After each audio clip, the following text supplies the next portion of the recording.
We'll start with this incident at Khaybar. Remember, this is when Muhammad and his men ambushed the Jews in this community as they're going out to work their fields, carrying their shovels and their baskets and so forth. And Muhammad shouted, "Allahu Akbar, Khaybar is destroyed." Aisha later said of this incident that ever since we conquered Khaybar, we had all of the dates that we could eat. So rather than grow their own food, the Muslims decided to attack the Jews and take theirs.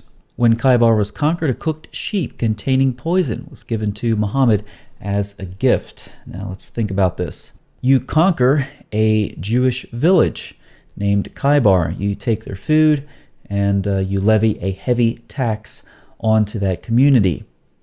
And then you get a gift of food from them. Does anything seem suspicious? Nope, not if you're Muhammad. The Prophet, in his ailment in which he died, used to say, "Oh Aisha, I still feel the pain caused by the food I eat at Khaybar, and at this time I feel as if my aorta is being cut from that poison." I honestly believe if we were to administer a survey to every Muslim who has ever lived and ever will live, and that survey had one simple question on it: should you eat food given to you by a village that you have just ruthlessly conquered? I think there would only be one yes to that question, and that person would be Muhammad. Next, some woman asked Muhammad, "What is deficient in our intelligence and religion?" He said, "Is not the evidence of two women equal to the witness of one man?" And they said yes. He said, "This is the deficiency in her intelligence." So women, by the way, if you're having issues keeping up with the pace of this video because you're half as intelligent as a man, then you can go to Muhammad's Gift to Modern Women on YouTube, and that's that little setting where you can change the playback speed to 1/2 speed, just for you women who have half the intellect of a man. Let's look at another one. Muhammad said, "Isn't the witness of a woman equal to half that of a man?" The women said yes. He said, "This is because of the deficiency of a woman's mind." So let's put these two things together. When asked, "Isn't the witness of a woman equal to half that of a man?" Muhammad said yes. This is because of the deficiency of a woman's mind. When asked, "What is the proof that a woman is intellectually deficient?" Muhammad replied, "The witness of two women is equal to one man." So according to Muhammad, if you're a woman, your testimony is worth half that of a man because you're intellectually deficient, and the proof of your intellectual deficiency is that your testimony is worth half that of a man. So you can see the flow of Muhammad's argument. It's curved, it's round, like a circle.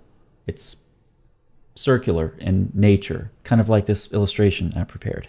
Now hold on to that diagram because we're going to come back to it. But first, just as a side note, the majority of the inhabitants of hell are women, according to Muhammad.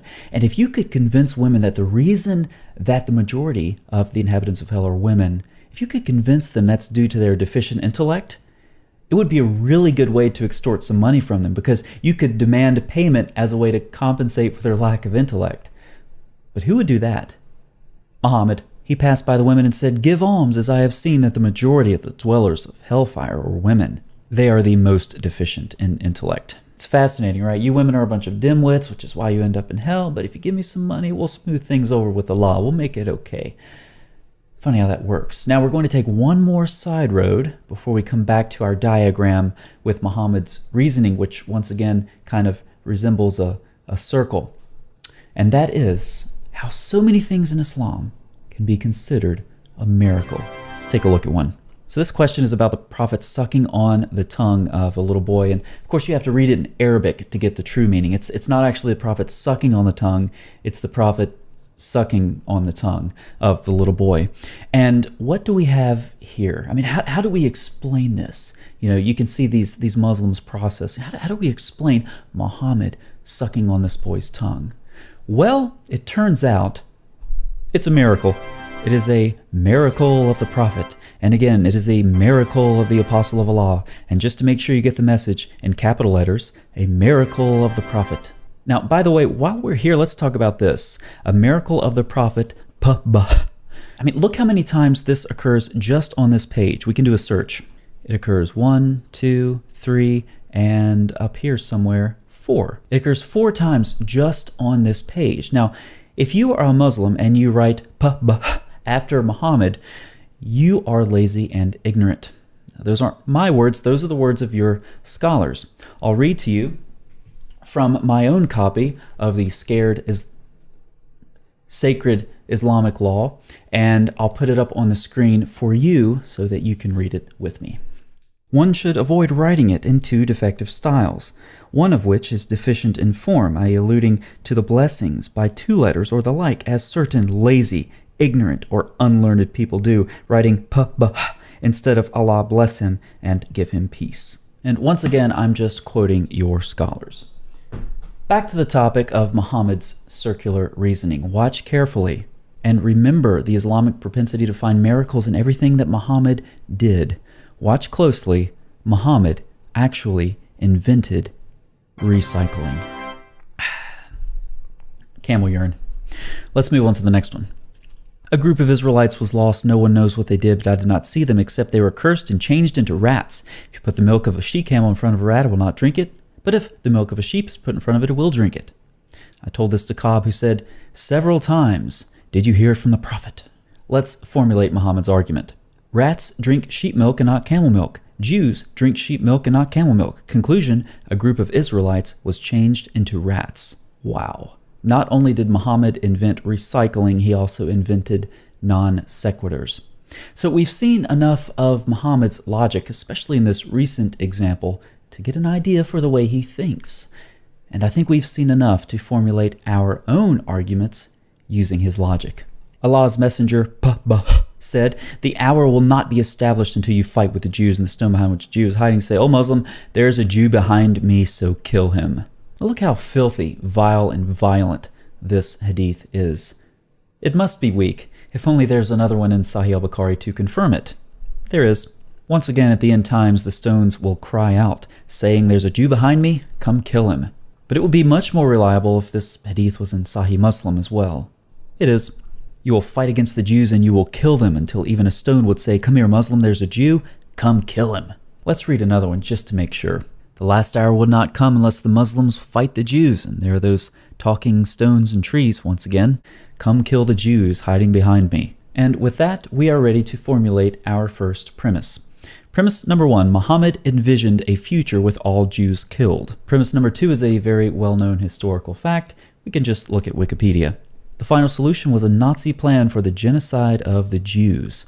It was the official code name for the murder of all Jews within reach, which was not restricted to the European continent. Now we're ready to add our second premise to the first. Number one, Muhammad envisioned a future with all Jews killed. Number two, Hitler envisioned a future with all Jews killed. Now let's apply Muhammad's logic for our conclusion. Muhammad envisioned a future with all Jews killed. Hitler envisioned a future with all Jews killed. Conclusion, Muhammad was changed into Hitler. And this logic is every bit as valid as Muhammad's Jew, camel milk, rat argument. Let's do another one. Muhammad, of course, consummated his marriage with Aisha when she was 9, and of course, she was carrying her dolls with her, young little girl that she was. Aisha was allowed to play with dolls because she was before the age of puberty. Sometimes Aisha used to play with dolls with her friends, and when Muhammad would come visit, they would leave, and then when Muhammad was finished, her friends would come back in. And of course, later on in Aisha's life, she was still described as a little girl who had not yet reached the age of puberty. The best example for mankind also really liked his fair-skinned women. The Prophet admired Ibrahim, who was fair-skinned and beautiful. He had intercourse with her by virtue of her being his property. Let's look for some modern parallels to see if Muhammad could have been changed into someone else. Here we have a 9-year-old girl being molested, but unfortunately this man is only 20 years old. Muhammad was in his 50s, so this isn't a very good match. Here we have a 9-year-old girl being molested and a 50-year-old man. Now that is a much closer parallel. But the only problem is, does anyone see the problem? Well, we all know that there was a fatwa issued. Anyone who says the Prophet was black should be killed. The Prophet was not black. So it's very simple according to this fatwa. To be deserving of death, all you need to do is say the magic phrase, Muhammad was black. Muhammad was black. Let's move on to some more modern parallels to see if Muhammad could have been changed into anyone else. Well, there's an example of sexual misconduct. There's another example, or here, or maybe this, and definitely this. I think we've accumulated enough evidence at this point to formulate another argument, yet again, in line with the logic of Muhammad. Muhammad sexually violated a young girl and treated women like property. Many Muslim migrants are sexually violating women of all ages all across Europe. Conclusion: Muhammad could have been changed into any one of these sexual predators. Notice our deductive arguments are every bit as valid as Muhammad's, and they contain a lot of explanatory power for things that we've been seeing in our modern world for the last several decades. The wisdom of Muhammad.